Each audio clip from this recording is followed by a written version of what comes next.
Episode 3 की शुरुआत में हमें 3 लड़कों को दिखाया जाता है जो आपस में बात करते हुए घर जा रहे थे, जिनके पीछे से त्यागी आकर उन्हें हथौड़े से मारने लगता है। और उसी दिन के बाद से सब लोग विशाल त्यागी को हथौड़ा त्यागी के नाम से जानने लगते हैं। जिसके बाद सीन प्रेजेंट में शिफ्ट होता है, जहाँ संजीव सारा को कॉल करके उसकी मदद करने के लिए कहता है और चित्रकूट में किसी अमितोष नाम के जर्नलिस्ट के बारे में पता करने के लिए बोलता है। वहीं दूसरी तरफ एक पुलिस ऑफिसर हाथीराम को कॉल करके बताता है कि उन्हें तोप सिंह का मोबाइल नदी से मिल चुका है, लेकिन उसे ठीक होने में लगभग 2 से 4 दिन का समय बताया जा रहा है।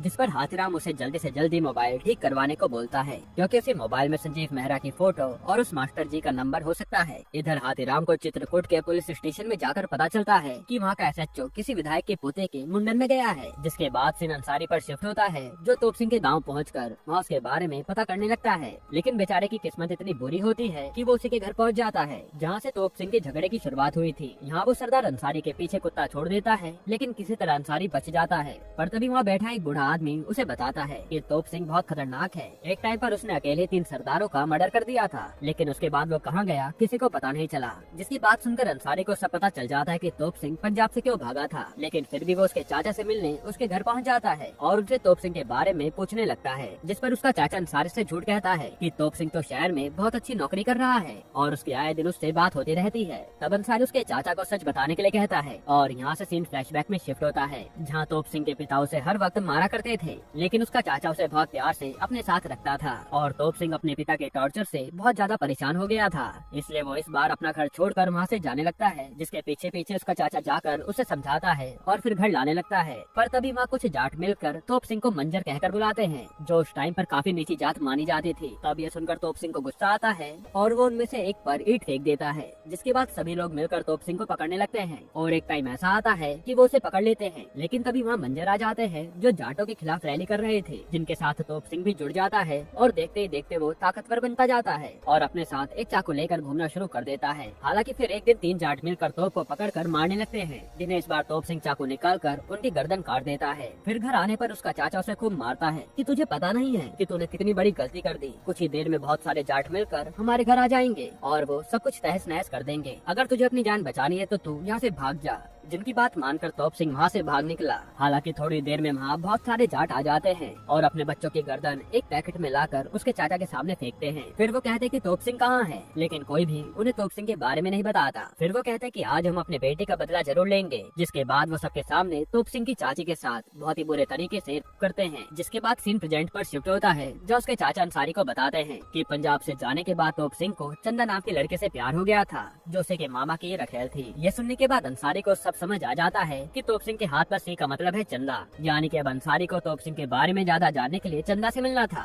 वहीं दूसरी तरफ हाथीराम फिर से चित्रकूट के पुलिस स्टेशन में पहुंचकर वहां के एसएचओ से मिलता है और उनसे विशाल त्यागी और हथौड़ा त्यागी के बारे में पूछता है, जिसे वो एसएचओ ताने देकर कहता है कि ऐसा कौन सा केस आ गया है जो दिल्ली पुलिस को यहाँ आना पड़ा। पर तभी टीवी पर न्यूज आती है, जिसमें जर्नलिस्ट अमितोष इसी थाने के बारे में कुछ बता रहा था और ये वही अमितोष था जिसके बारे में संजीव ने सारा को पता लगाने के लिए कहा था। यहाँ वो एसएचओ अपने हवलदार को बुलाकर विशाल त्यागी से रिलेटेड सभी फाइल्स को दिखाने के लिए भेजता है, जहाँ हाथीराम देखता है कि सारी फाइल्स पर धूल जम चुकी है, लेकिन उसे विशाल त्यागी के बारे में पता लगाना था, इसलिए वो अपने मुंह पर रुमाल बांधकर अपनी जांच में लग जाता है और हर एक फाइल पढ़ने लगता है, जिसमें से एक फाइल में उसे विशाल त्यागी के घर के बारे में पता चल जाता है। इसके बाद हाथीराम त्यागी के घर पहुंचकर उसके बारे में जानकारी लेता है, लेकिन त्यागी का पिता हाथीराम को उसके बारे में कुछ भी बताने से मना कर देता है। तब वहीं बैठा त्यागी का जीजा हाथीराम को कहता है कि वो तो एक राक्षस है, लेकिन त्यागी का पिता हाथीराम से हाथ जोड़कर यहाँ से जाने के लिए कह देता है और तब हाथीराम को ना चाहकर भी वहाँ से जाना पड़ता है। फिर सीन सारा पर शिफ्ट होता है, जो सी रिपोर्टर अमितोष को कॉल करके उसे अपनी बातों में लाने लगती है और विशाल त्यागी के बारे में पूरी हिस्ट्री निकलवाती है। साथ ही वो उससे विशाल त्यागी की फोटो भी मांगती है। फिर सीन संजीव मेहरा पर शिफ्ट होता है, जिसके पास सारा का कॉल आता है। वहीं दूसरी तरफ हाथीराम त्यागी के घर के बाहर बैठकर उसके जीजा का वेट कर रहा था और जैसे वो बाहर आता है, हाथीराम उससे त्यागी के बारे में पूछने लगता है, जिसे उसका जीजा त्यागी के स्कूल के पीटी टीचर से बात करने के लिए कहता है। फिर सीन त्यागी के स्कूल पर शिफ्ट होता है,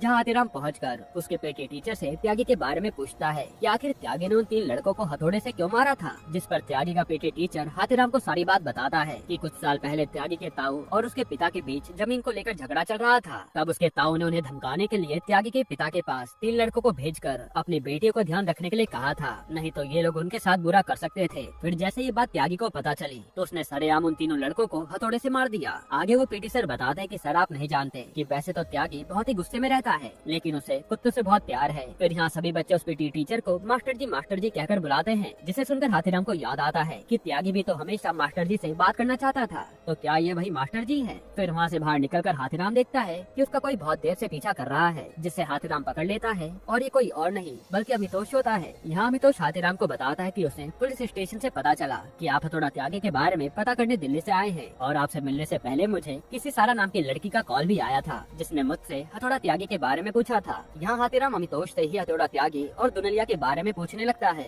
जिसे वो बताता है कि दुनलिया चित्रकूट वालों के लिए भगवान है, जिसने यहाँ के सभी लोगों के लिए बहुत कुछ किया है, और हथौड़ा त्यागी दुनलिया का लेफ्ट हैंड था, क्योंकि दुनलिया का राइट हैंड उसका भाई है। जिस पर हाथीराम उससे दुनलिया के भाई का नाम पूछने लगता है, पर तभी अमितोष देखता है कि उसका दो लोग पीछा कर रहे हैं, इसलिए वो हाथीराम को उसके भाई का नाम न बताकर वहाँ से हर हर शंभू कहकर जाने लगता है। जिसके चले जाने के बाद हाथीराम उन दोनों आदमियों का पीछा करता है, जो उससे बचने के लिए मंदिर पहुँच जाते हैं। तब हाथीराम देखता है कि मंदिर में अमितोष के बताए हर हर शंभू के बोर्ड के नीचे दुनलिया के भाई ग्वाला गुज्जर का नाम लिखा है। इसके बाद सीन दिल्ली में शिफ्ट होता है, जहाँ संजीव सारा के साथ पहुंचकर 9 बजे वाली न्यूज के लिए खुद एंकरिंग करने के लिए बोलता है, पर जय उसके लिए मना कर देता है। जिस पर संजीव जय को समझाता है कि मेरे हाथ बहुत बड़ा एविडेंस लगा है और मुझे 9 बजे मीडिया के सामने आना पड़ेगा, जो सुनकर जय भी मान जाता है और संजीव लोगों के सामने आकर उन्हें हथौड़ा त्यागी की फोटो दिखाता है कि यही वो लड़का है जो संजीव मेहरा को मारना चाहता था। अब जिस न्यूज को पुलिस वाले खुद कॉन्फिडेंशियल रखना चाहते थे, वो तो खुद संजीव मेहरा ने आकर आम जनता में फैला दी थी। अब इस रेस्टोरेंट में जैसे ही हाथीराम को इस न्यूज के बारे में पता चलता है,